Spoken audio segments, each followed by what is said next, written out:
आचारसंहितेचं निवडणुकीच्या फार चांगली गोष्ट झाली। मला आत्ता माहिती मिळाली की फेब्रुवारीमध्ये निवडणुका आहेत।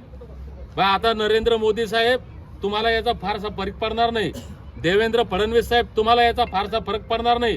यांना असं वाटत असतील की या कार्यकर्त्यांच्या निवडणुका आहे, पण लक्षात ठेवा तुमच्या विधानसभेचा मार्ग इथूनच जाणार आहे, तुमच्या लोकसभेचा मार्ग इथूनच जाणार आहे। आणि जर तुम्ही एसटी आरक्षणाची अंमलबजावणी केली नाही तर मत नाही, सर्टिफिकेट नाही तर मत नाही हा नारा आम्ही घेऊन जाणार आहे।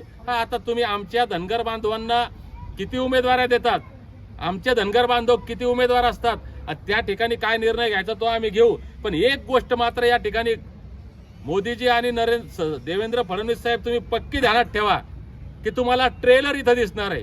ज्या पद्धतीने जालना तो झाकीती मुंबई अभी बाकी आहे, धनगरांचं पिवळं वादळ काय असतं तुम्हाला दिसल।